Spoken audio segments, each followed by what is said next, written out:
3:30 بجے رات میں اٹھ کر دونوں ہاتھوں کے سہارے ضرورت سے فارغ ہو کر واش روم کر کے وضو بنا کر تہجد پڑھ کے قرآن کی جو تلاوت شروع کرتی ہیں، روزانہ 15 پارے قرآن کا معمول ہے۔ رمضان کے علاوہ روزانہ 15 پارے کا معمول 2 دن میں قرآن مجید میری دادی 80 سال کی عمر میں مکمل کرتی ہے۔ ایک ہفتہ پہلے غزہ کا ایک فوٹو اور میسیج آیا تھا جس میں ایک عورت نے، خاتون نے 4 سال سے غزہ میں جنگ چل رہی ہے، ظلم چل رہا ہے، 1400 مسجدیں شہید ہو گئی ہیں، 700 اسکول اور ہاسپٹل گرا دیے گئے، پورا غزہ تباہ ہو چکا ہے، بچے یتیم ہو گئے، عورتیں بیوہ ہو گئی، خاندان اجڑ گئے، غزہ آبادی کم، قبرستان زیادہ بن گیا ہے۔ ایسے جنگ کے ماحول میں یہ خاتون اپنی فیملی کا فوٹو اور پیغام بھیجتی ہے، الحمدللہ ہم نے جنگ شروع ہونے کے بعد قرآن مجید حفظ کرنا شروع کیا تھا، جنگ کے ماحول میں ابھی بھی ہمارے یہاں بمباری چل رہی ہے، لیکن میں، میرا شوہر، میرے بیٹے، میری بیٹیاں، میرے گھر کے 8 آدمیوں نے بم بارود کی آوازوں کے سائے میں قرآن مجید حفظ مکمل کیا ہے۔ آپ اندازہ کریں ان مسلمانوں کو جنگ کے عالم میں قرآن ان کے ہاتھ سے نہیں چھوٹتا ہے، پردہ ان کے ہاتھ سے نہیں چھوٹتا ہے، حیا ان کے ہاتھ سے نہیں چھوٹتی ہے،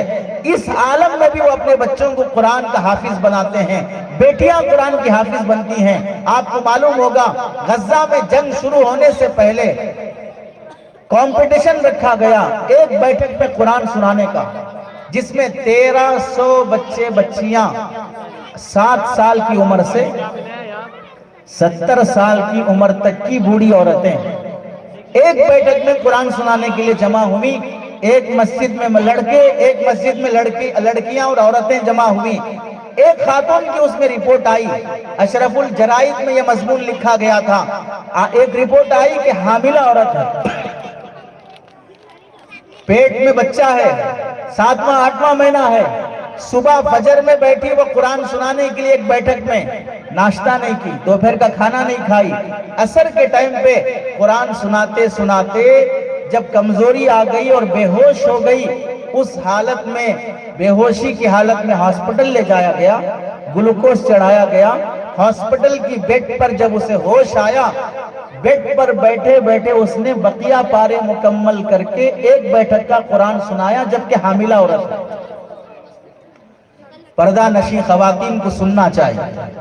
آپ کے ہاتھوں کا موبائل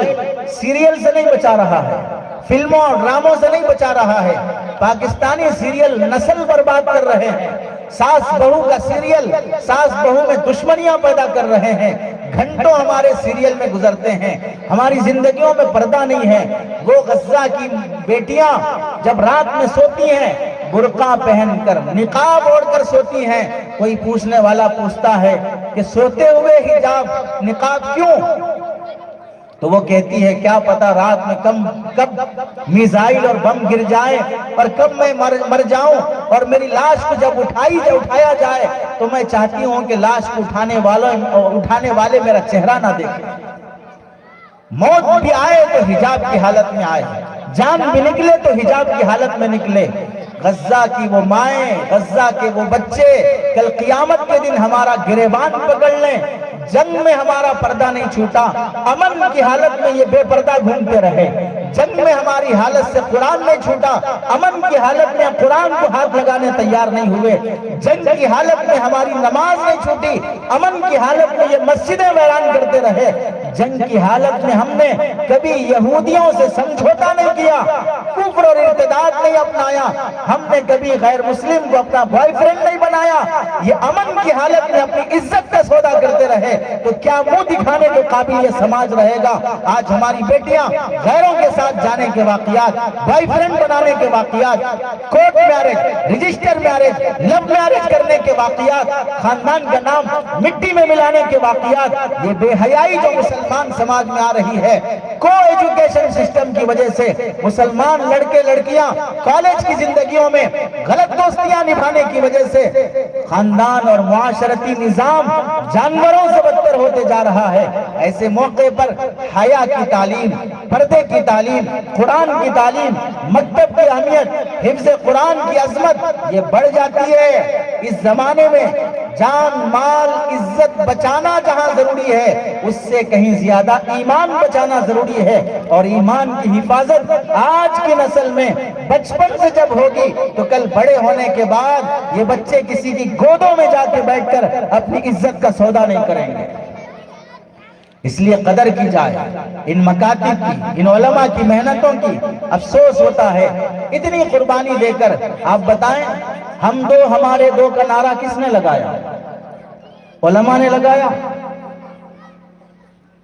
بچے دو ہی اچھے، یہ نعرہ ہم نے لگایا۔ ہم تو کہتے ہیں کہ بھئی زیادہ بچے ہونا یہ رسول اللہ کو پسند ہے۔ اب یہ 350 بچے کس کے ہیں؟ قوم کے ہی بچے ہیں۔ ان بچوں پر تعلیم تربیت یہ علماء کر رہے ہیں۔ ہمارے گھر میں 3 بچے ہو گئے، 4 بچے ہو گئے، میاں بیوی میں جھگڑے ہو جاتے ہیں، پراپرٹی جیسے تقسیم ہوتی ہے بچے ویسے تقسیم ہوتے ہیں۔ 2 کو تم سنبھالو، 2 کو میں سنبھالتی ہوں، دن میں تم سنبھالو، رات میں میں سنبھالتی ہوں، جو زیادہ شریر ہے وہ تم سنبھالو، جو شریف ہے میں سنبھالتی ہوں۔ تقسیم ہوتے ہیں۔ میکے میں جائیں،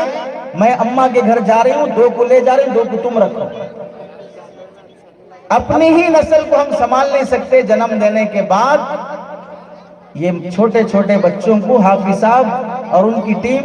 ٹیم 3 گھنٹے 4 گھنٹے سنبھال کر، صرف سنبھال کر دودھ پلانا نہیں ہے، سنبھال کر علم سکھانا، حافظ بنانا، سنبھال کر قرآن سکھانا، تعلیم دینا کتنا بڑا کام ہے۔ ایسے علماء پر تنخواہوں کا معیار، ان علماء کی خدمت، ان علماء کی امامت پر تعاون، ان علماء کی محنتوں پر ہمارا ماہانہ سیلری دینے کا معاملہ، کتنی مسجدیں ہیں۔ اللہ معاف فرمائے، اگر آپ میں سے کسی کو برا لگے تو معاف کر دیجئے۔ رسول اللہ صلی اللہ علیہ وسلم نے ایک حدیث میں فرمایا، بعض مرتبہ اللہ تعالیٰ کبھی کسی فاسق اور فاجر سے بھی دین کا کام لے لیتے ہیں، فاسق اور فاجر سے بھی دین کا کام لے لیتے ہیں۔ جو لوگ در و دیوار پر، گارے مٹی پر پیسہ خرچ کرنے کو دین سمجھ کر خدام دین کا حق مارتے ہیں، وہ اس حدیث کے عین مصداق ہیں، وہ اس حدیث کے عین مصداق ہیں کہ ان کے نزدیک مسجد پر مسجد بنانا، ان کے نزدیک فرسٹ فلور کے بعد سیکنڈ فلور بنانا، پنکھے ہٹا کر اے سی لگانا، چٹائی اٹھا کر قالین بچھانا، یہ سب دین نظر آ رہا ہے۔ لیکن اس مسجد کے امام پر، اس مسجد کے مؤذن پر، اس مکتب کے استاذ پر سیلری اور تنخواہ بڑھانا دین نہیں سمجھ میں آ رہا ہے، گارے مٹی پہ وہ خرچ کر رہا ہے۔ تو اسی حدیث کا مصداق ہے، اللہ تعالیٰ مسجد بنا رہے ہیں اس فاسق سے جو دین کو نہیں سمجھ رہا، جو خدمت دین کو نہیں سمجھ رہا ہے۔ اس زمانے میں علماء کا جو احسان ہے ہماری نسل پر، ان کی دین اور ان کی تربیت پر اور نسل کی حفاظت پر، وہ احسان کسی عدالت کا جج نہیں کر سکتا، کوئی پرائم منسٹر نہیں کر سکتا، کوئی منسٹر نہیں کر سکتا، کوئی قانونی وزیر نہیں کر سکتا۔ جو احسان یہ علماء اپنے چھوٹے چھوٹے مکتب اور مسجدوں میں امت پر کر رہے ہیں، معمولی تنخواہوں پر، معمولی معیار پر، آپ تعجب کریں گے۔ اللہ کے ایسے نیک بندے بھی ہیں۔ حیدرآباد کے ایک بڑے آدمی ہیں، وہ علماء کے صحبت یافتہ ہیں، اور یہ بڑا عجیب معاملہ ہے اللہ کا،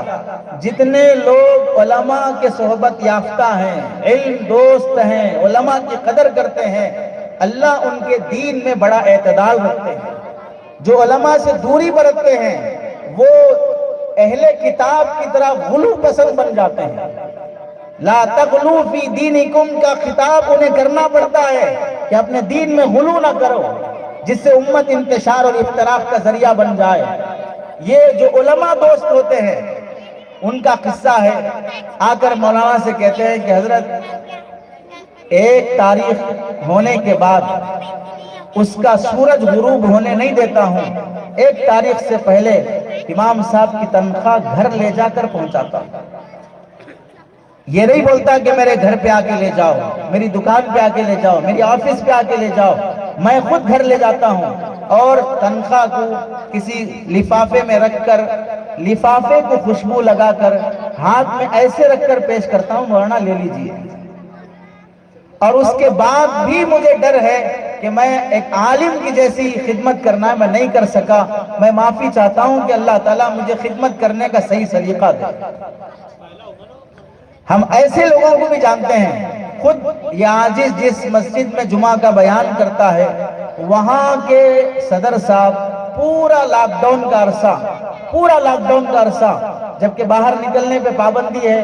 مخصوص گھنٹے چھوڑے جاتے ہیں، جمعہ کی خطابت نہیں، عیدین کا مسئلہ نہیں، 2-3 سال گزر گئے، پورا لاک ڈاؤن کا عرصہ بغیر کسی محنت کے گھر لا کر عزت اور احترام سے تنخواہ پہنچا کے جاتے ہیں۔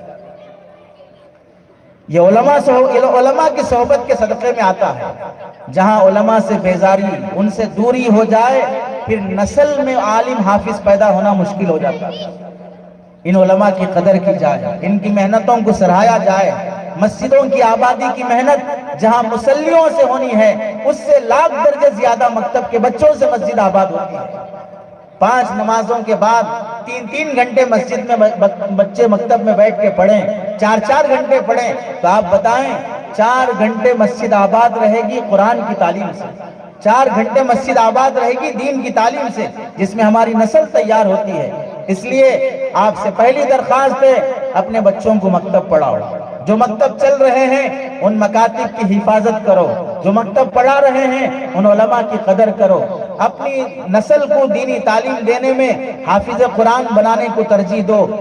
عصری تعلیم کے ساتھ ساتھ ان بچوں کے اندر اسلامی ذہن بناؤ، اور جو علماء، جو ائمہ مساجد کی خدمت میں لگے ہیں ان کی قدر کرو اور ان کی خدمتوں کو سراہو۔ اور اللہ کے نبی علیہ السلام نے فرمایا لا یاکل طعامک الا تقی، اپنا نوالا، اپنی محنت کا معاوضہ، اپنی محنت کا کچھ حصہ نیک لوگوں کے حق میں کرنا، تاکہ تمہارا نوالا کوئی فاسق فاجر نہ کھائے۔ اپنی کمائی میں ان علماء کی خدمت اپنے لیے سعادت ہے، یہ محتاج نہیں ہے، ضرورت مند نہیں ہے، اس وجہ سے تعاون، اس وجہ سے خدمت نہیں۔ حضرت حکیم الامت اشرف علی تھانوی رحمت اللہ علیہ کا جملہ لکھ لینا چاہیے، اس پر بیان مکمل ہے۔ فرمایا جو لوگ سمجھتے ہیں کہ ہم مالداروں کے مال کے محتاج ہیں، انہیں سن لینا چاہیے، جو جتنا مال زندگی گزارنے کے لیے چاہیے اللہ وہ ہمیں دے رکھا ہے۔ زندگی گزارنے کے لیے جتنے مال کی ضرورت ہے اللہ ہمیں وہ دے رکھا ہے، لیکن جتنے اعمال جہنم سے بچنے کے لیے تمہیں چاہیے وہ تمہارے پاس نہیں ہے۔ جتنا دین تمہیں دوزخ سے بچنے کے لیے چاہیے اتنا دین تمہارے پاس نہیں ہے، اور جتنی دنیا ہمارے لیے گزارے کے لیے چاہیے وہ ہمارے پاس ہے۔ یہ علماء جو دے رہے ہم پر وہ دین ہے جس سے ہم جہنم سے بچ سکتے ہیں، وہ دین ہے جس سے ہم آخرت میں جنت پا سکتے ہیں۔ ان کا احسان ہم پر زیادہ ہے، اس واسطے ان کی خدمت کی جائے، ان مکاتب کی حفاظت کی جائے۔ اللہ سے دعا ہے کہ اللہ عمل کی توفیق نصیب فرمائے، اور آپ کو اور آپ کے مکتب کے استاذ کو اور یہ جلسہ کرنے والوں کو بڑا بہترین بدلہ اللہ نصیب فرمائے۔ بڑی خوشی کا موقع ہے کہ مکتب کے ذریعے سے بچے حافظ بنے، اور آپ نے دل کھول کے اس مکتب کا اور ان کام کرنے والے علماء کا آپ نے ساتھ دیا، یہ آپ کی دینداری کی علامت ہے۔ اللہ تعالی ہمیں استقامت اور اخلاص نصیب فرمائے۔ آمین وآخر دعوانا الحمدللہ رب العالمین۔